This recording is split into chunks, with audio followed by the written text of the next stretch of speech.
Como está o local agora? Vamos ver. Avenida Pedro I, entroncamento com Olímpio Mourão, região de Venda Nova. Cenário de uma tragédia que completa 5 anos.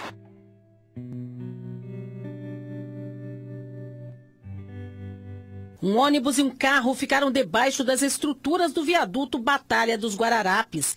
A motorista do coletivo e o homem que dirigia o Uno morreram. 23 pessoas ficaram feridas. Hoje, eu fazendo minha primeira viagem, hoje eu só lembrei dela. Até os passageiros me perguntaram por que eu estava chorando, porque eu não aguentei. Hoje foi um dia que eu mais senti. A motorista Hanna Cristina, de 24 anos, era quem dirigia o coletivo. Um suplementar como este, que pertencia à família dela. O veículo era dividido no trabalho por ela e pelo irmão. Hoje, apenas ele é que faz esse trabalho. O Tiago enfrenta há 5 anos a distância da irmã e também conta como é que está a situação de prejuízo da família. Primeiro, sentimental, né, Tiago? Como é que está hoje, 5 anos depois? Nossa, é até difícil de falar, que hoje foi muito difícil para mim. Na época do acidente, a única coisa que eles nos deram foi o ônibus, que já era nosso, né? Até hoje nada. A filha de Hanna hoje mora com o pai. Outro motivo de tristeza para a família, que convivia diariamente com a menina. É muito triste, sabe? Porque esse país hoje que a gente vive, eu perdi tudo, aquele entusiasmo com tudo. Eu só queria que fizesse justiça. Minha irmã nunca mais vai voltar atrás. Mas eu queria que, pelo menos os culpados que fizeram isso com minha irmã, paguem. Depois da queda do viaduto, a via voltou a funcionar como era antes, apenas com sinais de trânsito no cruzamento. Chegou a haver um estudo para a construção de uma trincheira no local, mas até hoje a obra não saiu do papel. E aí, os motoristas que passam pela região se perguntam, será que era mesmo necessária a construção do viaduto? Uma obra cheia de erros, que só deixou lembranças tristes e muitos prejuízos. Não precisava de viaduto, eu acho que foi uma obra que foi feita à toa, porque o que foi gasto de dinheiro e hoje não tem solução para o problema que está aí. Não, tá tudo fluindo bem aqui, não precisa daquele viaduto, não tem necessidade dele. Além das mortes, moradores desse condomínio também tiveram prejuízos. Apartamentos com paredes rachadas e vidros quebrados. Eles ficaram meses fora de casa por causa das obras de reparação e da implosão da alça que sobrou do Guararapes. Os imóveis sofreram desvalorização e muitos estão à venda. Segundo essa advogada, mesmo sem pensar que uma tragédia poderia acontecer, eles tentaram impedir a construção, mas não conseguiram. Assim que o projeto foi lançado, toda a comunidade local se mobilizou para que esse viaduto não fosse construído.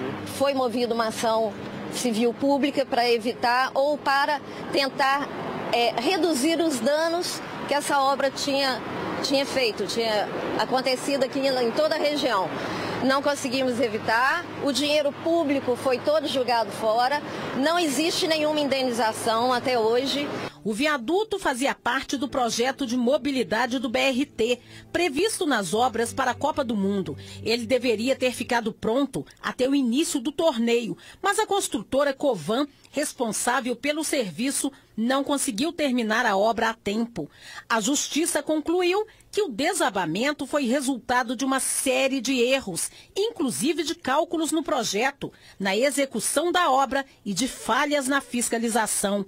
11 pessoas foram indiciadas, mas ninguém foi punido até hoje. E nós estamos vivendo num momento do país, né, que as tragédias estão acontecendo uma atrás da outra e os motivos são sempre os mesmos, né? As pessoas contratadas fazem do jeito que quer, com negligência, com imperícia, mas na hora que a tragédia acontece, você vê os causadores do dano, eles não reconhecem, indenizam para acabar logo com isso. Pois é, Rafael Martins, você com toda a propriedade, quem esteve lá na ocasião, pode comentar para mim, por favor. Essa história não acabou, né, Stanley? Essa história, infelizmente, ela não é uma página virada e não pode ser uma página virada na história de Belo Horizonte. Sim. Nós não temos condenações, nós não temos indiciamentos, foram todos aí nesse inquérito que eles instauraram, né? Ninguém, Exato. ninguém foi condenado, as famílias não foram indenizadas, Stanley. Eu dizia isso, são 5 anos e, lamentavelmente, nós temos que relembrar esse acidente grave, infelizmente, para poder dizer que nada aconteceu, como se nada tivesse, as pessoas não tivessem morrido ali. Eu quero até mandar um abraço para dona Idalina. Sim. Dona Idalina é a mãe da Hanna, da motorista do coletivo, o Charles também, que morreu esmagado. Mas falando da dona Idalina, conheci ela, tive a oportunidade de me tornar amigo dela. A gente se encontra em algumas ocasiões e ela me relata, sabe, Stanley, eu percebo ali muito perto o sofrimento, eu vejo de perto o sofrimento dessa família que até hoje não conseguiu descansar por causa da omissão do poder público. Eu me lembro que você foi fazer a matéria com a dona Idalina de 1 ano e você chegou comigo na TV e chorou muito. Pois é, de emocionar, você relatou para mim naquela Stanley. Ocasião que realmente você se sentiu muito tocado com aquele episódio, né, Rafa? A gente se sente muito tocado porque o marido da dona Idalina, o pai da Hanna, é um senhor que já tem problemas, muitas limitações sérias, que ele não pôde trabalhar, não pôde continuar trabalhando, né? O irmão dela precisa trabalhar para sustentar a casa.